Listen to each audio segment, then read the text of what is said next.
आज का टॉपिक क्या है बच्चों? हमारा सुपरपोजिशन है ना। हिंदी स्क्रीन पे है, देखिए। सुपरपोजिशन क्या है बच्चों? दो चीज़ों को मिलाना। अगर हम दो चीज़ों को मिलाते हैं तो उसी को फिजिक्स के भाषा में क्या बोलते हैं बच्चों? सुपरपोजिशन। जैसे आप जानते हैं बच्चों, वेव ऑप्टिक्स में हाइगेंस क्या बोला था कि लाइट क्या है? एक वेव है, ठीक। और आप जानते हैं बच्चों वेव क्या है। तो अगर दो वेव को अगर हमने मिला दिया, दो वेव को किसी एक बिंदु है उस पे दो वेव अगर मिल जाते हैं बच्चों, तो इस घटना को दुनिया किस नाम से जानती है? सुपरपोजिशन। अभी बच्चों सुपरपोजिशन हम स्टार्ट करने से पहले आपको कुछ बेसिक बात बच्चों हम बता दें, ताकि आपको सुपरपोजिशन में बच्चों कोई दिक्कत ना हो। तो बच्चों आप जानते हैं तरंग, वेव कैसा होता है? यही ना है, हो वेव है ना। इसको तो आप बढ़ाते जा सकते हैं। ध्यान से एकदम बच्चों देखिएगा, ये आपका हो जाएगा बेसिक, तो फिर आपको आगे जाके कोई परेशानी नहीं होगी। तो बच्चों ये वेव है। लाइट किस रूप में आगे बढ़ती है? वेव के रूप में। ये हमने वेव बना दिया बच्चों। इसको कितना फेज बोलते हैं बच्चों? 0 डिग्री। ये वाला बच्चों कितना होता है? 90 डिग्री। ये वाला बच्चों कितना होता है? 180। ये वाला बच्चों कितना फेज होता है यहाँ? 270 डिग्री। ये कितना होता है बच्चों? 360 डिग्री। फिर 360 में 90 जोड़ दीजिए, जो आएगा यहाँ का फेज है। फिर उसमें 90 जोड़ दीजिए, जो आएगा यहाँ का फेज है। ऐसे 90-90 आप जोड़ते जाइए। तो बच्चों ये जानना आपको बहुत ज़रूरी है कि कौन से पॉइंट का फेज कितना होता है। तो फिलहाल हम ये तरंग ले लेते हैं बच्चों। अगर ऐसा तरंग 3-4 तरंग, 2 तरंग, माने एक से अधिक तरंग अगर हम मिक्स कर देते हैं ना बच्चों, तो इसी घटना को दुनिया किस नाम से जानती है? सुपरपोजिशन। देखिए यहाँ पे पार्टिकल कितना फेज है बच्चों? 0। फेज बढ़ते बढ़ते कितना हो गया? 90। फिर फेज घटते घटते, ये देखिए देखिए ध्यान से समझिए बच्चों, ये बेसिक चीज़ें हैं। 0 से 90 में क्या हुआ है? बढ़ा है। इसको बच्चों क्या बोलते हैं? ये जो बढ़ रहा है, ये पहले यहाँ कम है, फिर और ज़्यादा है, फिर और ज़्यादा है, फिर अभी सबसे ज़्यादा हो गया, फिर घट रहा है, फिर घट रहा है, फिर घट रहा है, फिर 0 हो गया, फिर बढ़ रहा है बच्चों, फिर बढ़ रहा है, फिर बढ़ रहा है, फिर सबसे ज़्यादा बढ़ा अपोजिट में, इसके जस्ट अपोजिट में, फिर घट रहा है बच्चों, फिर घट रहा है, घटते घटते फिर 0 जैसा। तो यहाँ देखिए 0 से 90 में ये बढ़ रहा है बच्चों, और 90 से 180 में ये घट रहा है बच्चों। फिर 180 से 270 में ये बढ़ रहा है, लेकिन उल्टा दिशा में। जैसे 0 से 90 जिस दिशा में बढ़ा था, 180 से 270 में उसके अपोजिट दिशा में बढ़ा। फिर 270 से 360 में ये घटते घटते फिर कौन सी स्थिति जैसा हो गया? जैसे 0 था। तो बच्चों ये जो बढ़ रहा है, घट रहा है, बढ़ रहा है, घट रहा है, ये क्या है? डिस्प्लेसमेंट है ना। जैसे 0 डिग्री पे अगर कोई आपसे पूछा कितना डिस्प्लेसमेंट है? 0। 90 डिग्री पे डिस्प्लेसमेंट मैक्सिमम, फिर 180 पे डिस्प्लेसमेंट मिनिमम, फिर 270 पे निगेटिव डिस्प्लेसमेंट मैक्सिमम, फिर 360 पे डिस्प्लेसमेंट 0। तो जब दो वेव को बच्चों मिलाते हैं ना, तो दोनों वेव का क्या मिल जाता है? डिस्प्लेसमेंट। इसी घटना को बच्चों किस नाम से जानते हैं? सुपरपोजिशन। यानी कि सुपरपोजिशन का डेफिनेशन क्या है? The addition of displacement of two wave at a point is known as superposition. ये हो गया बच्चों आपका सुपरपोजिशन का डेफिनेशंस। अब बच्चों सुपरपोजिशन का डेफिनेशन आप समझ गए बच्चों। दो वेव को मिक्स करना ही क्या है? सुपरपोजिशन। बेसिक बातें में एक चीज़ बताया, और बच्चों एक चीज़ बेसिक में हम बताना चाहेंगे। जैसे मान लीजिए ये वेव है, ये तरंग है, ये लाइट क्या है, वेव है। तो अगर ऐसे स्टार्ट हो गया, हो सकता है बच्चों कि कहीं वेव ऐसे स्टार्ट हुआ हो, और हो सकता है बच्चों कि कहीं वेव ऐसे भी स्टार्ट हो। देखिए तो कट नहीं ना रहा है जी, स्क्रीन में आ रहा है ना सब, वेरी गुड। 3 स्टाइल से बच्चों वेव स्टार्ट हो रहा है। बच्चों तीनों अलग अलग स्टाइल में स्टार्ट हुआ है, तीनों में अंतर क्या है, ये बेसिक बातें आपको जाननी बहुत जरूरी है बच्चों। तो जरा देखिए ये वेव बच्चों कौन से डिग्री फेज से शुरू हुआ है, यहाँ कौन सा डिग्री होता है, 0। तो यहाँ आप क्या लिखिएगा, डेल्टा फाई बराबर 0। इसका मतलब समझ रहे हैं, फेज डिफरेंस कितना हो गया बच्चों, 0। फेज डिफरेंस कितना हो गया बच्चों, 0। कोणीय अंतर कितना हो गया बच्चों, 0। अगर इस वेव में बच्चों आपसे पूछा जाए कि यहां बताइए कोणीय अंतर कितना है, फेज अंतर कितना है बच्चों, फेज अंतर का हिंदी कुछ लोग फेज अंतर भी लिखते हैं, कोणीय अंतर भी लिखते हैं, नो बिग डील, समझना जरूरी है बच्चों। यहां अगर आपसे कोई पूछे कि फेज अंतर कितना है तो यहां क्या जवाब दीजिएगा बच्चों, तो जरा देखिए यहां कौन सा एंगल है, जल्दी बताइए। ऐसा लग रहा है कि नहीं कि ये वेव यहां से शुरू हुआ है बच्चों, इतना पार्ट खा गया। ऐसा लग रहा है कि यहां से शुरू होके ऐसे गया है और ये वाला पार्ट खा गया। तो बताइए तो ये कितना डिग्री होगा बच्चों, देख के बताइए। यहां तो जहां मैक्सिमम होता है वहां कितना डिग्री होता है, 90। तो यहां क्या है, 90। तब ये क्या हो जाएगा बच्चों, 180। ये क्या हो जाएगा, 270। ये क्या हो जाएगा, 360। फिर इसमें 90 जोड़ दीजिए, वो उतना। तो यहां फेज डिफरेंस बच्चों कितना है जरा बताइए, 90 डिग्री। ठीक, तो अगर 0 डिग्री फेज डिफरेंस कहीं लिखा हुआ है तो समझ जाइए वेव ऐसे स्टार्ट हुआ है। कहीं 90 डिग्री फेज का अंतर लिखा है बच्चों, समझ जाइए ऐसे स्टार्ट हुआ है। अब आप अपने से सोचिए जरा इसका फेज डिफरेंस कितना है बच्चों।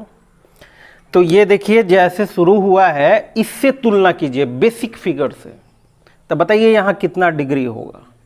ये वाला पॉइंट इसमें कहाँ दिख रहा है आपको, कितना है। तो ये वाला पॉइंट ऐसे स्टार्ट जो हो रहा है, लग रहा है यहाँ से स्टार्ट हुआ है, यानी कि ये फेज यहाँ कितना होगा जी, 180। यानी यहाँ फेज का अंतर बच्चों कितना होगा, 180 डिग्री, यानी कि पाई। आप इसको पाई भी बोल सकते हैं बच्चों, ये बचपन में आपने सीखा। और 90 को कैसे लिखते हैं, पाई/2, और 0 तो 0 हो गया आपका। एक बार देख लीजिए, 0 को 0, 90 को क्या बोलते हैं, पाई/2, 180 को क्या बोलते हैं, पाई, इसको क्या बोलते हैं जी, 3 पाई/2, और इसको क्या बोलते हैं, 2 पाई। तो ये बेसिक्स बातें जानना आपको जरूरी था बच्चों सुपरपोजिशन के बारे में।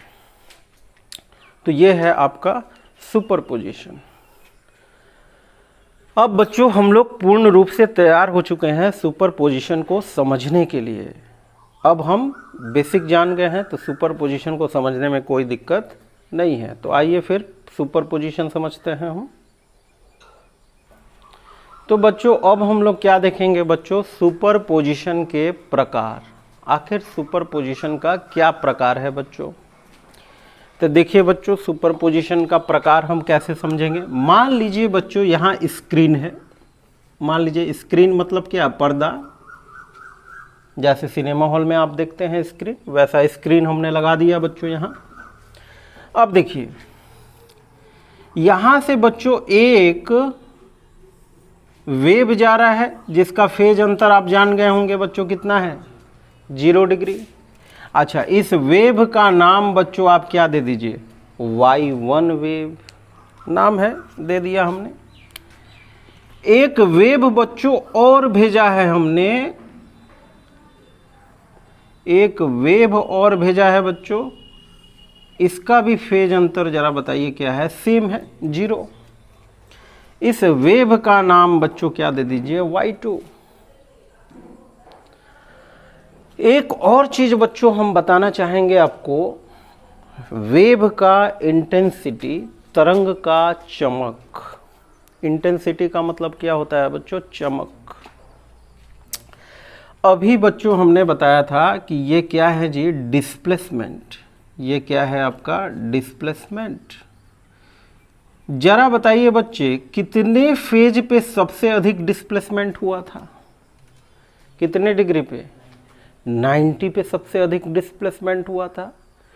सबसे अधिक डिस्प्लेसमेंट इसके बाद कितने डिग्री पे हुआ था? 180 पे। फिर इसके बाद, अच्छा सॉरी 180 पे नहीं, 90 पे सबसे अधिक क्या हुआ था? डिस्प्लेसमेंट। फिर उसके बाद 270 पे सबसे अधिक डिस्प्लेसमेंट हुआ था उल्टी दिशा में। बच्चों, ये जो सबसे अधिक डिस्प्लेसमेंट होता है इसको हम लोग क्या बोलते हैं? एम्पलीट्यूड। तरंग का क्या बोलते हैं बच्चों? एम्पलीट्यूड। एम्पलीट्यूड क्या होता है? Maximum displacement. एम्पलीट्यूड बोले तो अधिकतम विस्थापन। एम्पलीट्यूड को बच्चों कैसे दिखाएंगे? ए लेटर से। तो अगर ये ए है डिस्प्लेसमेंट यानी कि एम्पलीट्यूड, तो यहाँ क्या हो जाएगा बच्चों? -a। फिर यहाँ क्या हो जाएगा? ए। उसी प्रकार इसका भी एम्पलीट्यूड बच्चों कितना लिए हैं हम? सेम पहले वेव की तरह ए। तो यहाँ क्या हो जाएगा? -a। फिर यहाँ क्या हो जाएगा? +a। फिर उधर आगे क्या हो जाएगा? -a। एम्पलीट्यूड क्या होता है बच्चों? Maximum displacement. अब बच्चों, प्रकाश क्या है? लाइट क्या है? वेव है। और वेव में क्या होता है? एम्पलीट्यूड। लाइट कितना चमकदार है, लाइट में कितना चमक है बच्चों, यह किस चीज पे निर्भर करता है? एम्पलीट्यूड पे।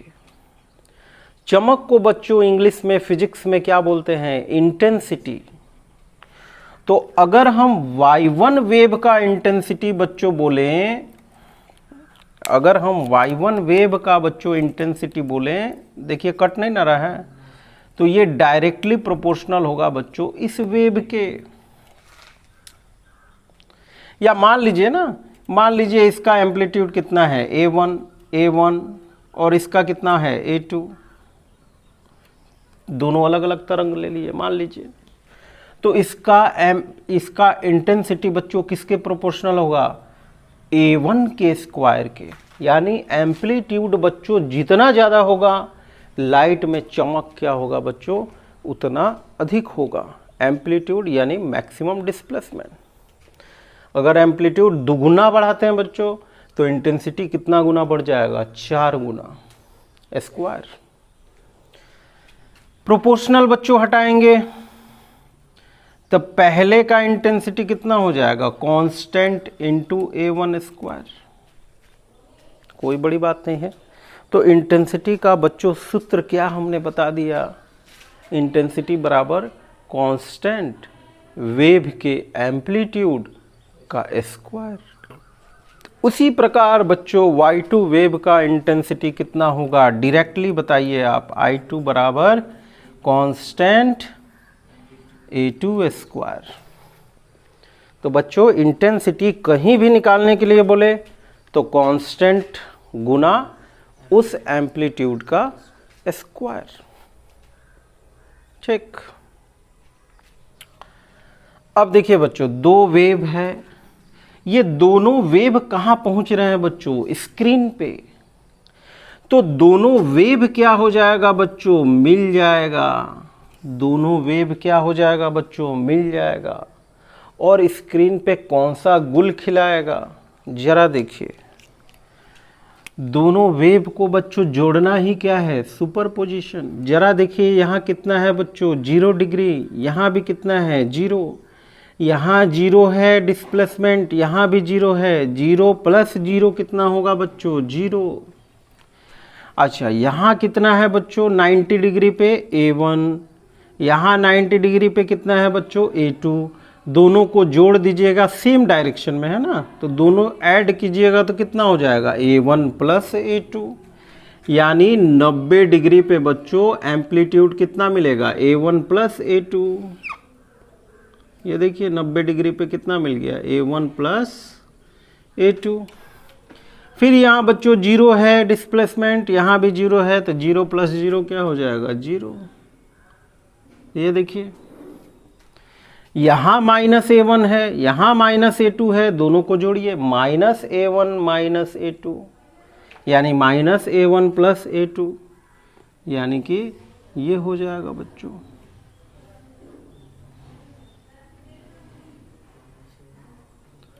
ब्रैकेट में माइनस निकालिएगा तो ये क्या हो जाएगा, प्लस।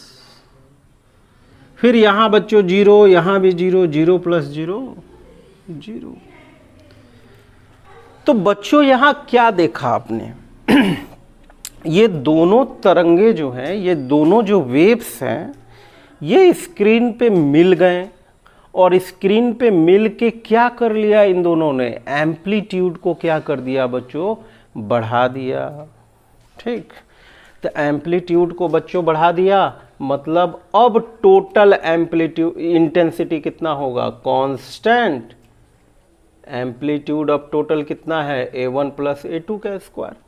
तो आप जरा बताइए, जब अलग अलग तरंग जा रहा था, अलग अलग वेव जा रहा था, तो अब इंटेंसिटी ज़्यादा था कि दोनों स्क्रीन पे मिलके आ गया तो अब इंटेंसिटी ज़्यादा है। स्क्रीन पे सर मिलने के बाद इंटेंसिटी ज़्यादा है, इसका मतलब है सर चमक बढ़ गया। चमक बढ़ गया मतलब यहाँ अंधेरा दिखाई देगा स्क्रीन पे या उजाला दिखाई देगा, उजाला दिखाई देगा, मतलब ब्राइटनेस आपको कैसा मिलेगा बच्चों, मैक्सिमम ब्राइटनेस, अधिकतम चमक।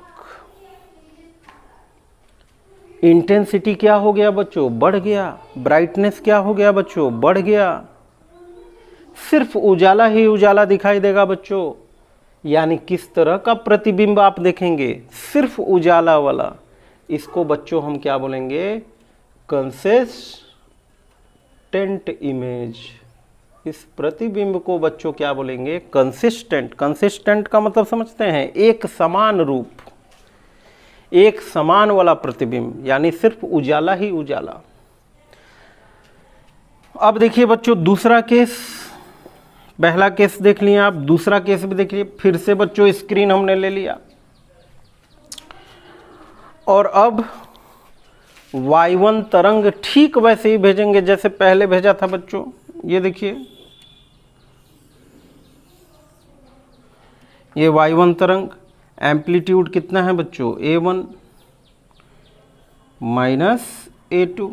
ध्यान से समझेंगे बच्चों, ये Y1 तरंग है। फिर दूसरा तरंग कैसे भेज रहे हैं जरा ध्यान से देखिए बच्चों। ये बनाने के लिए थोड़ा सा डॉटेड ऐसे खींच देंगे बच्चों हर पेज पे, आप देख के सीखिए भी कैसे बना रहे हैं हम। दूसरा तरंग बच्चों ऐसे भेजा, ये देखिए, ठीक। अब जरा बताइए बच्चों, ब्लैक वाला क्या है तरंग का नाम, Y1। ब्लू वाले तरंग का नाम क्या है, Y2। इसका एम्पलीट्यूड कितना रखा है, A1। इसका कितना रख दिया जी, A2। तो ये क्या हो जाएगा, -A2। फिर ये क्या हो जाएगा जी, A2, फिर -A2। इसका इंटेंसिटी बच्चों बोलो तो I1 बराबर के A1 स्क्वायर, और इसका कितना हो जाएगा, I2 बराबर के A2 स्क्वायर, यानी इसकी चमक KA1 स्क्वायर है, दूसरे वाले की चमक KA2 स्क्वायर है। लेकिन बच्चों यहाँ फेज का अंतर कितना था, हो यहाँ कितना है 0 डिग्री, यहाँ भी कितना है 0 डिग्री। 0 डिग्री में से 0 डिग्री घटाएंगे, फेज का अंतर बच्चों यहाँ कितना मिल गया था, नथिंग, 0। लेकिन जरा बताइए यहाँ कितना है बच्चों, 0 डिग्री, और यहाँ कितना है बच्चों बताइए, 90 डिग्री। 90 में से 0 घटाइएगा बच्चों, फेज का अंतर कितना हो गया बच्चों, 90 डिग्री। यानी यहाँ जो दो तरंगे जा रहे थे उनके फेज में कितना अंतर था, नथिंग, 0। यहाँ जो दो वेव जा रहे हैं बच्चों उनके फेज में कितना अंतर है, 90। फेज का अंतर हमेशा पॉजिटिव रखा जाता है। बड़े वाले में से किसको घटाना? छोटे वाले को। अब देखो बच्चों, ये दोनों स्क्रीन पे गए। अब ये देखिए बच्चों क्या गुल खिलाएंगे। जरा देखिए बच्चों, यहाँ कितना डिस्प्लेसमेंट है? 0। यहाँ डिस्प्लेसमेंट कैसा है बच्चों? A2। तो दोनों को जोड़िए, 0 plus A2, A2, 0 plus A2, A2, A2। यहां देखो बच्चों A1, यहां क्या है बच्चों? 0। तो A1 प्लस 0 कितना होगा बच्चों? A1। इसको थोड़ा सा समझने का बच्चों प्रयास करेंगे। देखिए बच्चों, समझने का प्रयास करेंगे। थोड़ा सा इसको और इजी एग्जाम्पल बनाते हैं। ये वाला एग्जाम्पल इसके बाद हम लेंगे, थोड़ा सा और इजी। अच्छा देखिए, यहाँ करेक्ट कीजिए ज़रा। ये A1 है, ये कितना है जी? -A1। थोड़ा सा समझने की दृष्टि से बच्चों, अभी ये वाला तरंग हम नहीं लेंगे, थोड़ा दूसरे स्टाइल का लेंगे ताकि आपको समझने में कोई कष्ट ना हो बच्चों। हाँ देखिए ज़रा, तो Y2 तरंग हम कैसे ले रहे हैं ज़रा देखिए। ऐसे ले लेते हैं बच्चों, थोड़ा और इजी समझना, हमेशा समझना कैसे चाहिए जी? इजी वाले उदाहरण से, है ना। अब ज़रा बताइए तो बच्चों, अगर Y2 तरंग, इसका एम्पलीट्यूड कितना माना है हमने? A2, ये -A2 हो गया, तो ये +A2, फिर -A2। इसका चमक K2², इसका चमक K1²। जरा बच्चों प्रयास कीजिए, इन दोनों के बीच फेज का अंतर कितना होगा बच्चों। आसान वाला इसीलिए लिया है तो आपको ब्रेन में फीड हो जाए। तो फेज का अंतर दोनों वेव का कैसे निकालेंगे बच्चों? यहाँ कितना डिग्री है? 0। यहाँ कितना डिग्री है बोलिए? अभी शुरू में समझाए थे 180 डिग्री। तो यहाँ 180 है बच्चों, यहाँ 0 है, तो 180 में से 0 घटाइएगा, फेज का अंतर बच्चों कितना मिल गया? 180 डिग्री। यानी ये जो दोनों वेव जो स्क्रीन पे बच्चों पहुंच रहे हैं, इनके फेज का अंतर कितना हो गया बच्चों? 0। अब देखिए जरा, दोनों जब मिल जाएंगे, यानी दोनों का सुपर पोजिशन होगा, तो क्या होगा? तो देखिए, तो 0 और 0 कितना होगा बच्चों? 0। A1 है यहाँ +A1, और यहाँ क्या है? -A2। तो +A1 और -A2 को जरा जोड़िए, तो कितना होगा जोड़ने पे? A1 -A2। यानी A1 में कम हो रहा है कि ज़्यादा हो रहा है? अरे A1 में -A2 को जोड़ो ना, तो A1 में कमी हो रही है कि अधिकता हो रही है? कमी हो रही है सर।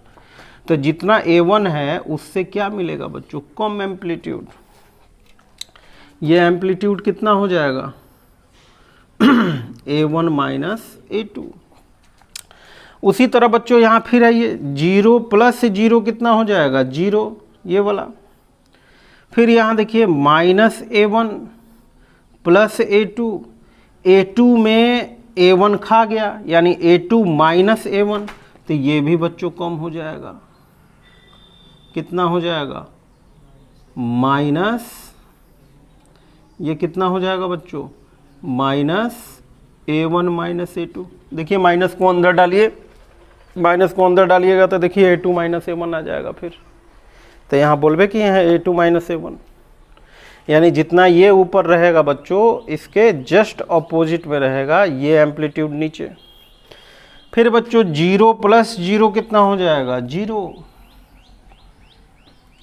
आगे अब जरा बताइए बच्चों, इस तरह आगे बढ़ते जाएगा। अब जरा बताइए बच्चों, चमक घटा है कि बढ़ा है? इसमें कुछ खा गया ये, इसमें भी खा गया ये, तो चमक क्या हो गया बच्चों? टोटल इंटेंसिटी क्या हो गया यहाँ पे? A1 - A2 का स्क्वायर। जरा पहले से तुलना कीजिए बच्चों, पहले बढ़ रहा था क्योंकि एम्पलीट्यूड बढ़ रहा था, अब एम्पलीट्यूड घट गया तो चमक भी बच्चों क्या हो जाएगा, घट जाएगा। ठीक, तो घट जाएगा बच्चों, तो एक जगह घटेगा कि दोनों जगह घटेगा कि हर जगह घटेगा? हर जगह घटेगा बच्चों। अब थोड़ा सा देखिए बच्चों, चेंजेस हम क्या कर रहे हैं। मान लीजिए बच्चों, यदि इफ मान लीजिए A1 और A2 बराबर हो जाए, और किसके बराबर हमने कह दिया जी, A के। यानी कि पहला जो वेव बच्चों लिया था वह भी A एम्पलीट्यूड का, दूसरा वेव लिया वह भी कितना, A एम्पलीट्यूड का। तो अब जरा बताइए तो यहाँ टोटल कितना होता हो, के A प्लस A कितना होता, 2A, 2A का स्क्वायर। यानी कि 2 दूनी 4, 4K स्क्वायर। यानी बच्चों अगर एम्पलीट्यूड बराबर होता दोनों तरंग का तो पहले चमक कितना मिलता, K स्क्वायर। लेकिन अब चमक कितना मिलता, K स्क्वायर का 4 गुना। यानी चमक कितना गुना बढ़ जा रहा था इसमें, 4 गुना।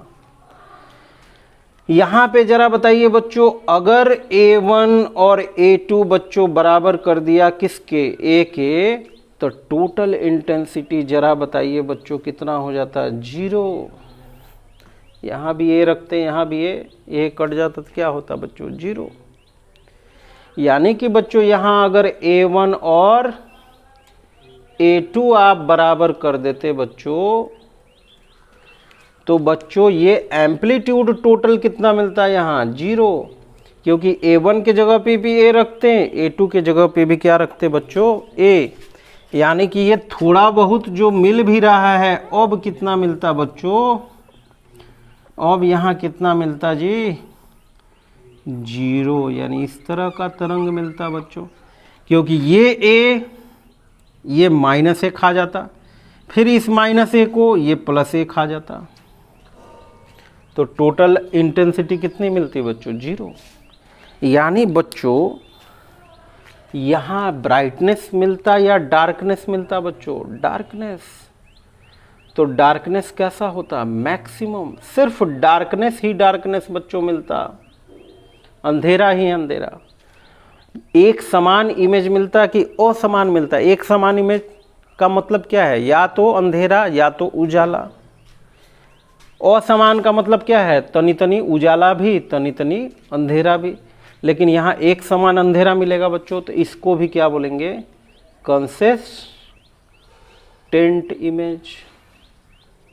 इसको भी बच्चों हम क्या बोल देंगे, कंसिस्टेंट इमेज।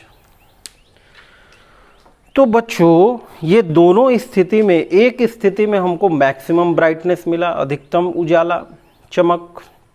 दूसरे वाले फिगर में हमको क्या मिला, अधिकतम अंधेरा।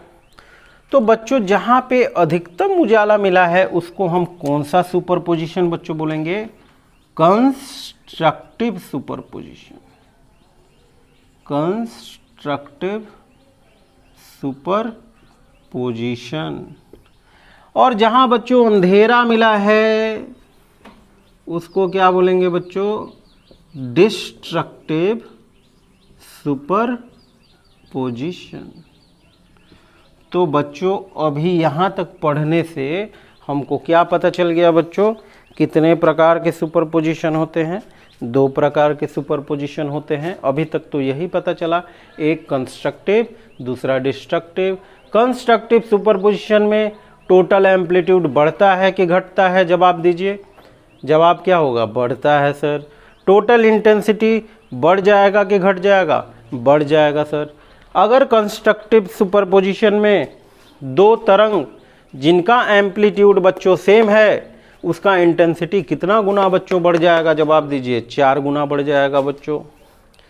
कंस्ट्रक्टिव सुपरपोजिशन में इमेज कैसा मिलता है बच्चों, कंसिस्टेंट। उसी तरह बच्चों अगर पूछता डिस्ट्रक्टिव सुपरपोजिशन में बच्चों एम्पलीट्यूड टोटल घटता है कि बढ़ता है, घटता है सर। अगर दोनों तरंग जिसको मिला रहे हैं बच्चों उसका अगर एम्पलीट्यूड बराबर होता तो टोटल इंटेंसिटी कितना हो जाता है बच्चों, 0। क्यों, टोटल एम्पलीट्यूड कितना हो जाता है, 0। मैक्सिमम ब्राइटनेस मिलेगा कि मैक्सिमम डार्कनेस? Maximum darkness. दोनों सुपरपोजिशन में बच्चों इमेज कैसा मिलेगा? कंसिस्टेंट। अगर आपसे बच्चों पूछता है कंस्ट्रक्टिव सुपरपोजिशन में बताइए फेज डिफरेंस कितना होता है दो तरंग जिसका सुपरपोजिशन कराया जा रहा है, तो 0। अगर आपसे पूछता है डिस्ट्रक्टिव सुपरपोजिशन में दो तरंग जिसका सुपरपोजिशन करा रहे हैं उसका फेज अंतर कितना होता है, तो क्या जवाब देते हैं? 180। अब एक तीसरे प्रकार का भी बच्चों सुपरपोजिशन है। तीसरे प्रकार का सुपरपोजिशन देखिए क्या है। चलिए अब बच्चों देखिए तीसरे टाइप के सुपरपोजिशन में बच्चों फिर हमने यहाँ क्या रख दिया बच्चों? स्क्रीन। और ये देखिए बच्चों एक तरंग हमने ऐसा खींचा, कितना फेज का अंतर है जी? यहाँ कितना फेज है? 0 डिग्री। 0 डिग्री से शुरू हुआ है बच्चों। तरंग का नाम क्या है? y1। और एक बच्चों स्क्रीन पे जा रहा है इस तरीके से, देखिए जरा इस तरीके से बच्चों जा रहा है।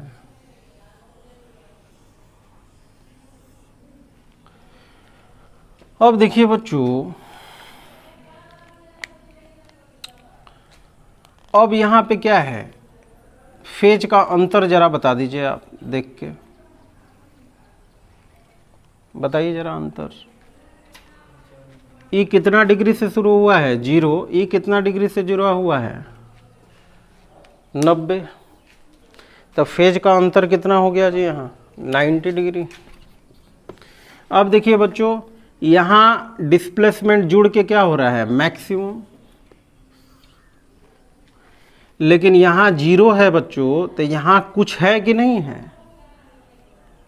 ये इसको खा तो नहीं जा रहा है? इतना एम्पलीट्यूड 0 प्लस इतना एम्पलीट्यूड तो मिलेगा।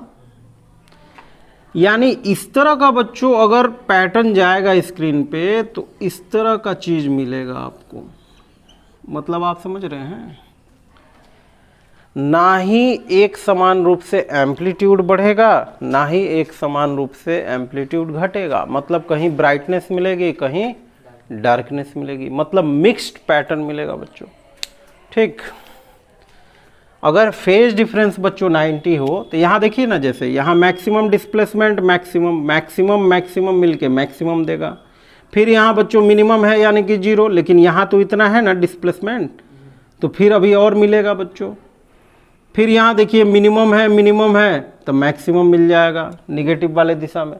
तो अगर इस तरह के जा रहा है, इस तरह अगर मामला है, ठीक, तो हमको किस तरह का पैटर्न बच्चों मिलेगा? मिक्स्ड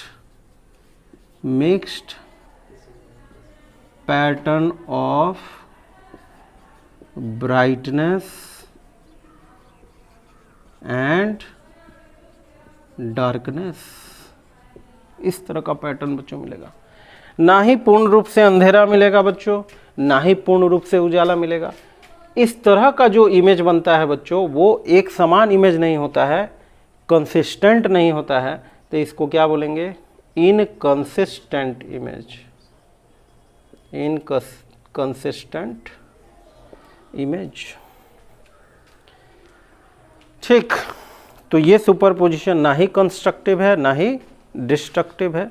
और यहाँ जो इमेज बच्चों बन रहा है वो कंसिस्टेंट भी नहीं है बच्चों। ठीक। तो पिछला जो 2 था बच्चों उसमें या तो एम्पलीट्यूड बढ़ रहा था या तो एम्पलीट्यूड घट रहा था, यही हो रही है। लेकिन इसमें कभी एम्पलीट्यूड बढ़ जा रहा है, कभी घट जा रहा है, कभी बढ़ रहा है, कभी घट जा रहा है। मतलब मिक्स पैटर्न बन रहा है। एक और बात बच्चों वेव में हम बताएंगे, ये जो ऊंचा वाला होता है उसको क्या बोलते हैं बच्चों? क्रेस्ट। ये सब 9th क्लास में बच्चों पढ़ा होगा आपने। क्रेस्ट बोलते हैं बच्चों। और ये नीचा वाला को क्या बोलते हैं बच्चों? ट्रफ। ऊपर वाले को बच्चों क्रेस्ट, नीचे वाले को ट्रफ। हिंदी हम दे देते हैं, लेकिन बच्चों हिंदी के चक्कर में मत पड़िए ज़्यादा। इसको हिंदी वाले भी क्रेस्ट ही बोलिए और नीचे वाले गहरा वाला को क्या बोलिए? ट्रफ बोलिए बच्चों। क्योंकि इसका हिंदी के चक्कर में पड़िएगा ना तो हिंदी बराबर संस्कृत बच्चों, एकदम परेशान हो जाइएगा हिंदी देखने में। इतना कठिन हिंदी है इसका, मत पूछिए। तो क्रेस्ट को क्रेस्ट ही बोलिए, ट्रफ को ट्रफ ही बोलिए बच्चों। तो जरा फिर से ध्यान दीजिए बच्चों, सुपरपोजिशन जो कंस्ट्रक्टिव हुआ था और डिस्ट्रक्टिव। कंस्ट्रक्टिव वाला फिगर फिर से देखिए बच्चों नोट्स में, अभी देखिए जरा पलटिए, उसमें बच्चों देखिए क्रेस्ट क्रेस्ट से मिल रहा था और ट्रफ ट्रफ से मिल रहा था। ध्यान दीजिएगा ये चीज़, सब एक साथ इसलिए नहीं बना रहे थे कि कंफ्यूज हो जाइएगा। अच्छा, डिस्ट्रक्टिव में देखिए क्रेस्ट ट्रफ से मिल रहा था और ट्रफ क्रेस्ट से मिल रहा था, मतलब ऊंचान ढलान से मिल रहा था। जबकि कंस्ट्रक्टिव में क्या था, ऊंचान ऊंचान से, ढलान ढलान से। लेकिन डिस्ट्रक्टिव में क्या है, ऊंचान ढलान से। एमे का है भैया, एमे कोई माई बाप नहीं है, कोनो कबो मिल जा रहा है, तो इसको क्या बोलेंगे, इनकंसिस्टेंट। तो बच्चों 3 तरह के सुपरपोजिशन होते हैं, कंस्ट्रक्टिव, डिस्ट्रक्टिव और मिक्स्ड पैटर्न का।